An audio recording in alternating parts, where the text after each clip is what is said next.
Hey everybody, I'm Rick. Welcome to Talking Habs. In this video, I am going to do a few things. I'm going to give my review for Game 1. It's going to be a quick review for Game 1. We'll go over the goals and some of the stats and my thoughts on that game. I'm going to give another quick review of Game 2. I'm going to do the same thing. Well, there's no stats to go over really, but I'll give you my thoughts on the game going into Game 2. I'm going to give my guess for the Guess the Score contest. So the Guess the Score contest is if you guess the score of the game and the first goal scorer of the game. Doesn't matter what team you pick that goal scorer from, but you need both those things to win this contest. You could get $10 directly into your bank account via Interact. So leave that in the comment section. So that's the score of the game and the first goal scorer of the game.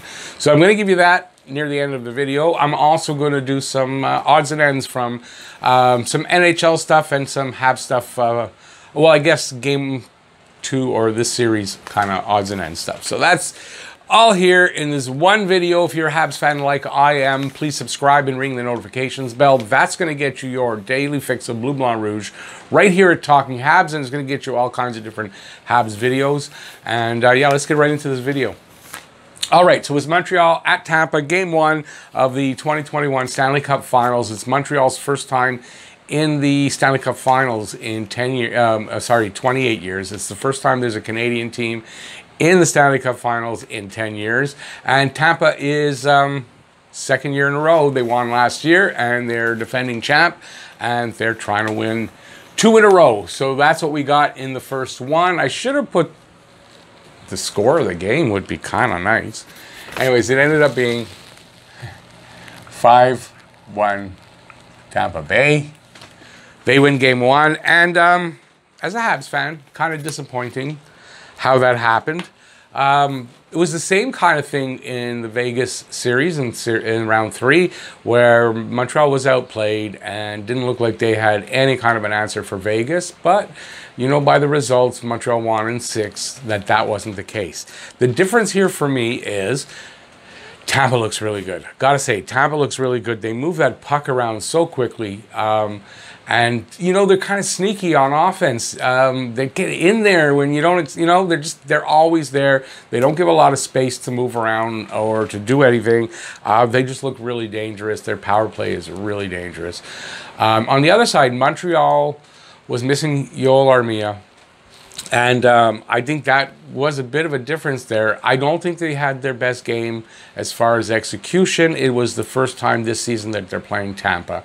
You could reverse that, say Tampa's first time playing Montreal. I get that. But it's clear Tampa is the better team here talent-wise because of a bunch of things. And right now everyone's talking about it. They're about $18 million over the cap if this was the regular season, but it's not.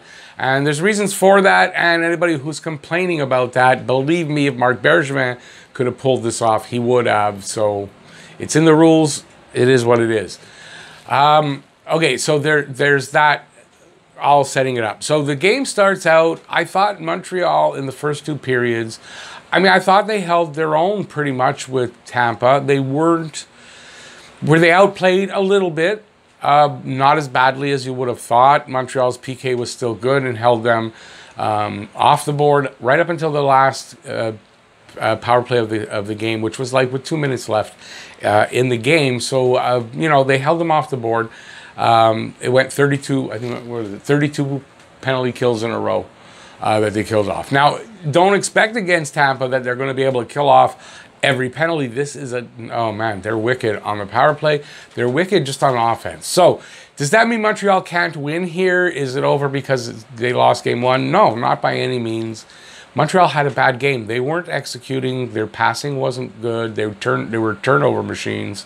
And I mean, they can do better for sure. Like I said, Game 1 against Vegas, I had written them off. I was really disappointed. I had written them off, and then Game 2, they came back with a great game. So there's a really good chance it's going to happen again. Here, Montreal will respond to this. They will make adjustments. It's how they do it. So let's get into the goals first. So first period, 6:19 into the period, Chernak gets his first from Palat and Point, and it's it was a deflection, a really like stick way out, it hits it and like deflects right up into the top corner on the far side.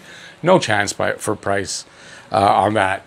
That was all the scoring in the first. And, we all said in the live stream that, Montreal's coming out of the first only down 1-0. They weren't the better team necessarily in the period, but they weren't that far off. It was good. Second period, 5:47 in.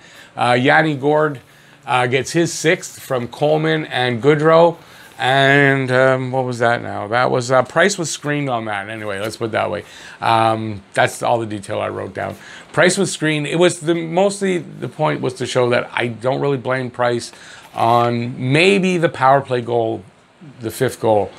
You could blame him. I don't think he was at fault here. Second period also, 17:40. Montreal gets their goal. Figure, okay, they're going to come back now. They're going to keep it close. And so Sherratt takes a shot from the right point, I think. And it hits, I don't remember whose leg, like on the shin area. Bounces it was going to go way wide. But then it hits, again, I don't know if it's Sergachev skate, Hedman skate, somebody skate, and then goes right in. So it was like a pinball thing, right? Boom, boom, in.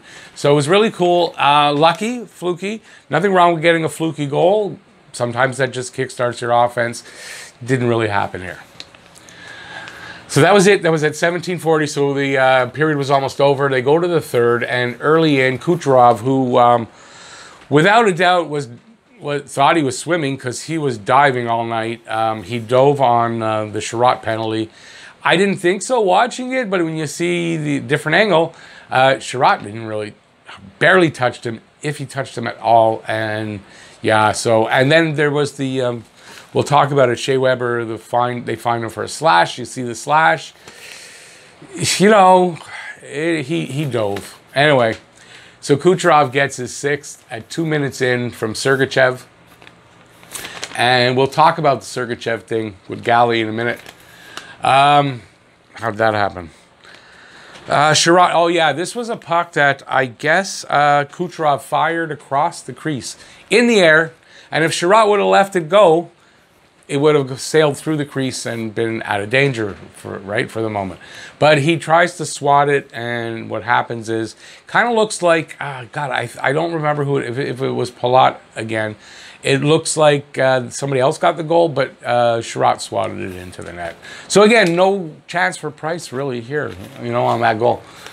He couldn't have expected that to happen, and he had no chance. 11:25, Kucherov again from Braden Point. And this one's right off the face-off where Montreal's a little suspect there. It's a weak point for them off the face-off. He gets the puck, basically just fires a rocket to the short side, top corner, and Price didn't really have much of a chance there. Yeah, I mean, you may, if you want to say that was one he could have had, I mean, okay, but right off the face-off like that, and it was a rocket of a shot. I don't think too many goalies could stop that. 18:50 in, that's the power play goal. I don't remember what the penalty was. Stamkos gets his 8th from the on the left side, half wall. A Kucherov pass, a beautiful pass by Kucherov, and a one-timer by Stamkos. I didn't see too many angles on this, so Price tries to get it in like that. And I don't know if it went on the outside of his arm or it skipped through him, like it went through him. If it went through him, I think either way, he got a piece of it, but, that's the one you could sort of say it was his fault. But, I mean, 5th goal in a game that was over at the end. I mean, I'm not going to blame him here. So that's the scoring. Shots on goal, 27 for Tampa Bay, 19 for Montreal, 19 shots. You got to get more shots on Vasilevsky. Face-off percentage, 50-50. And going in, Tampa Bay was actually like 1.5 points behind Montreal in the face-off win percentage. So they're basically even there, and that's what happened last night. Power plays, 0 for 2 for Montreal, 1 for 3 for Tampa, and I think if Montreal's penalty kill wasn't as good as it is, they might have had 2 or 3 goals there on the power play. So 58 hits to 57. This was a very physical game. They got some tough guys over there. This is a good team. Tampa Bay is a good team. This is the big challenge, right? All right.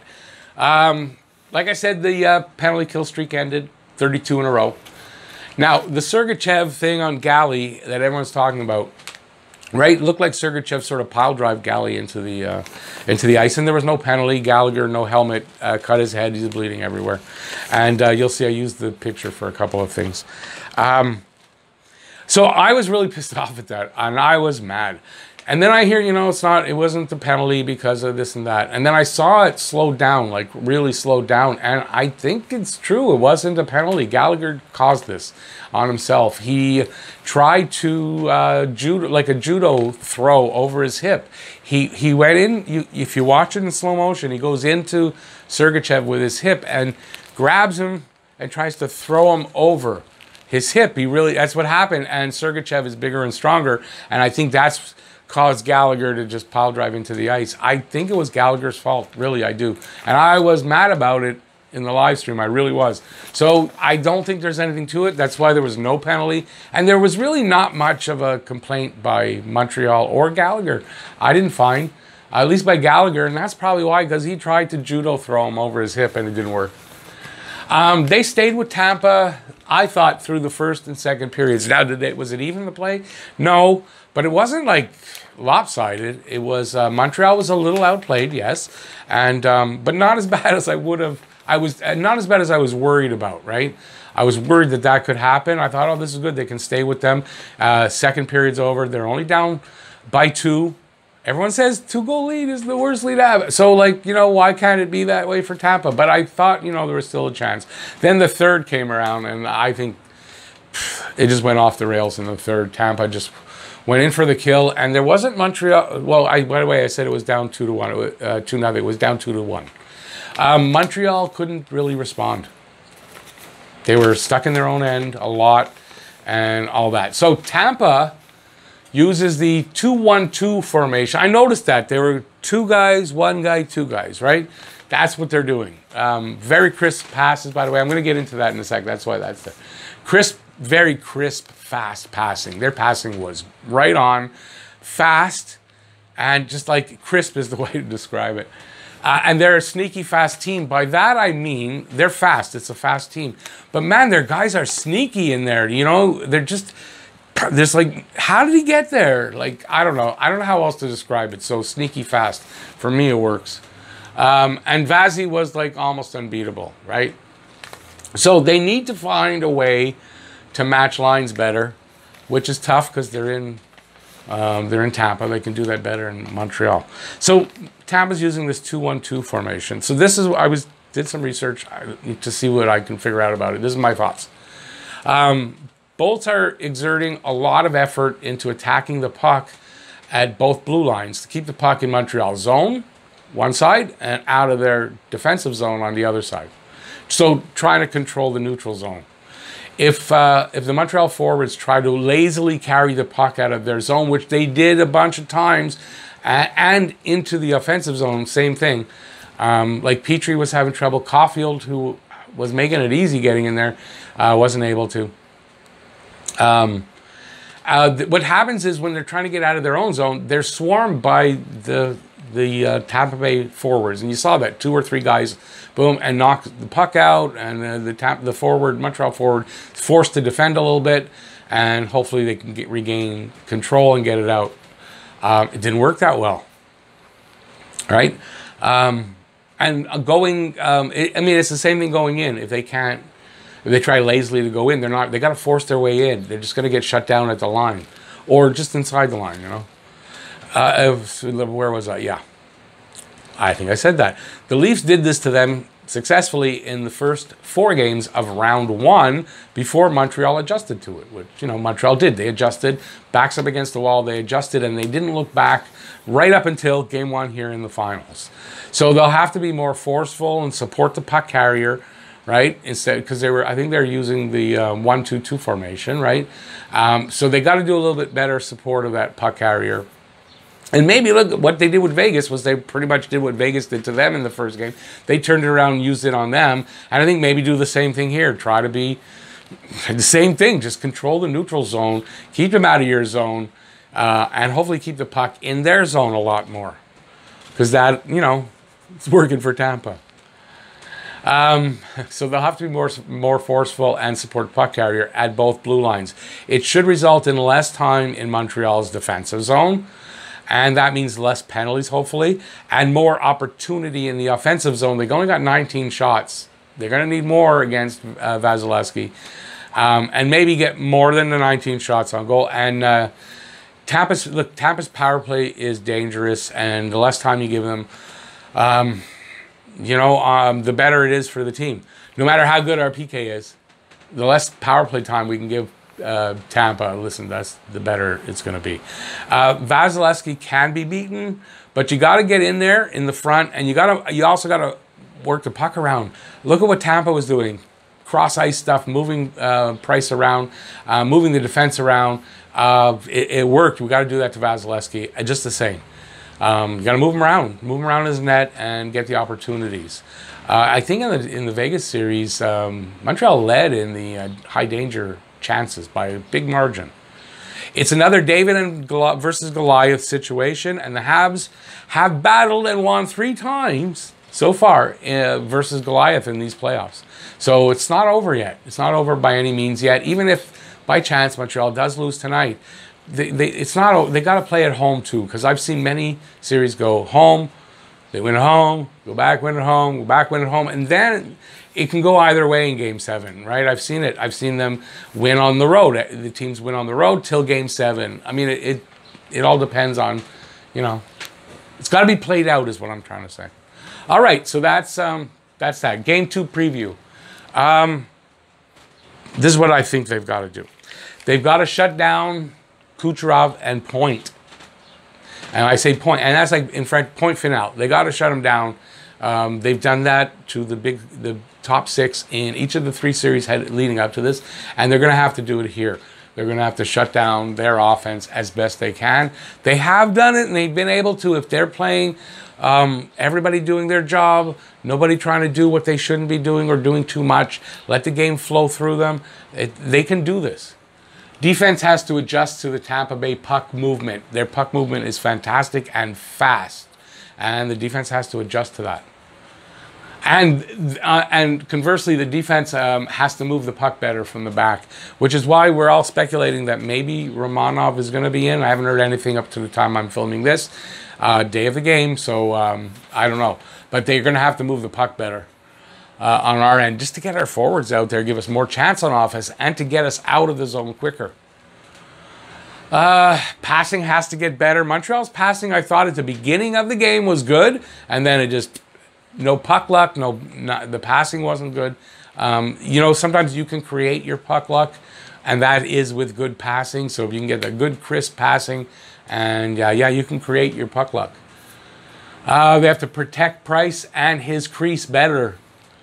They got to get in there and protect him better. Some of those goals were because guys were in the front of Price and had the opportunities to get a stick in, to deflect, to whatever it was. They had the opportunities. They got to protect that crease better.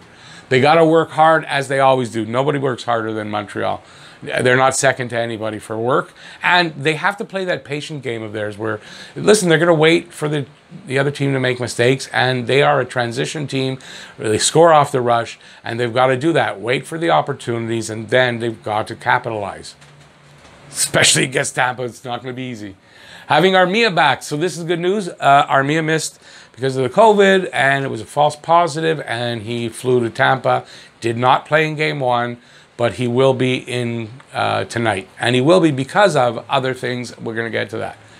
We're going to get to that right away, since I'm not going to give the guest the score yet. So Jake Evans, and I had said this, Jake Evans, he was ready, hadn't been tested in the game, and that's when we'll know if he really is ready. Well, guess what? He's back in a non-contact jersey. Not good for Jake. Not happy to hear about that, but it's not a surprise. So it's good to have Armia back, and he didn't have COVID or anything. And because Evans seems to be, he'll be out for a little bit. Oh, this was a point I forgot to make. Tampa Bay took away Montreal's breakout pass. Montreal was killing it with that pass up there, breakaways, getting chances on. Montreal's got to find a way to get that back. Okay, on to some news and notes.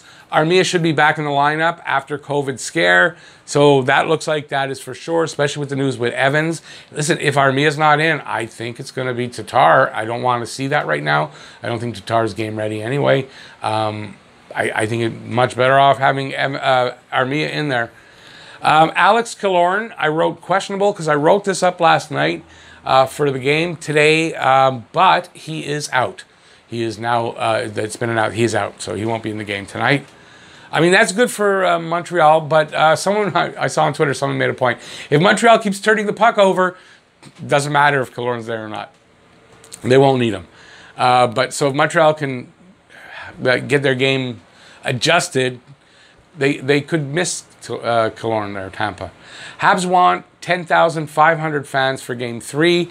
I haven't heard an answer about that. They were waiting yesterday. I didn't hear if there was an answer, but the team has asked the government, the health people, for to allow 10,500 fans in the stands. So we'll find out. It'll help. I think it'll help a bit, right? Shea Weber fined $5,000 again for a slash on Kucherov. If you look at it, the replays are all out there. If you look at it, I don't know. Since he seems to be a kind of guy that dives a lot, I think he dove. Sure, he got hit with a slash. Was it as bad enough? Was it bad enough to make him do what he did? I don't know. Now, there was no penalty on the play, but should that have been a $5,000 fine? Not really. Anyway, $5,000 to Shea Weber is nothing, so it's not a big deal, I'm sure. But still, it's kind of frustrating. KK passes Shane Corson, and ties Yari Curry. So what's that about? Okay, so with his assist last night, which was 2 nights ago, KK has passed number 27, Shane Corson, for second place for most playoff points by a Habs player before his 21st birthday. KK has 12 points. Claude Lemieux is first with 16 points. He also, KK did, tied Yari Curry for 5th place among European trained players. So, yeah, KK, every point seems to get him closer. 4 more points in this series, he can tie Claude Lemieux, which is saying a lot. I think it's a long-standing record, and I think it says a lot. Outside of Montreal, Ryan Nugent-Hopkins resigns with the Oilers. Okay, before I heard the official re-signing, I heard it was 8 years, $5 million AAV. I didn't research that after that, so I'm going to go with that. If it's wrong, let me know in the comment section. But it's 8 years, $5 million AAV for Ryan Nugent-Hopkins. Didn't think he was going to leave the Oilers. NHL award winners from yesterday, I think. Yeah, so there's 4 for 5 trophies. For the Calder Trophy, it's Kirill Kaprizov of the Minnesota Wild. He's the Calder Trophy winner. Everyone thought so going in. He had a great season. Vezina Trophy, for that's top goaltender, Marc-Andre Fleury. No surprise there. Marc-Andre Fleury, although Carey Price did out-goaltend him in the playoffs. Norris Trophy winner for the first time, Adam Fox. So from what I understand, deservedly so. They picked the right one this time, and it didn't go to Victor Hedman just because he's the best known name. He's a good defenseman, but maybe not the best this year. And for the Hart Trophy, it's Connor McDavid. I think that's the MVP Hart Trophy, isn't it? Most valuable player, basically. And he also won the Ted Lindsay Award for... I'm not sure what the Ted Lindsay Award is for. It's named after Ted Lindsay, obviously, great Detroit Red Wings player. So McDavid wins 2, Adam Fox wins the Norris, Marc-Andre Fleury wins the Vezina, and Kirill Kaprizov wins the Calder. And I think, there you go, we're going to do the Guess the Score contest. So if you guess the score of the game, and you get the first goal scorer of the game, doesn't matter what team you pick them from, but you need both of those things. You can win $10 directly into your bank account via Interac. Leave a comment in the comment section with your guess to do that. I'm going to give you mine right now. And first goal I'm going to give to Toffoli. I'm going to stick with Montreal.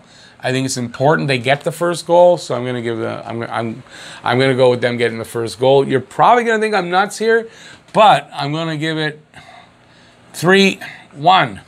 Montreal. Montreal has to respond with a great game. They have to shut them down. If they can do that, I think the score will be like that. So there you go. Let me know what you think in the comment section. Let me know what you think about anything here. And give a thumbs up if you like the video. And subscribe, ring that notifications bell if you haven't already. That'll get you your daily fix of Blue, Blanc, Rouge right here at Talking Habs. Thanks for watching, everybody. Stay safe out there. Peace out, y'all. See you at the pregame show tonight. Bye, everybody.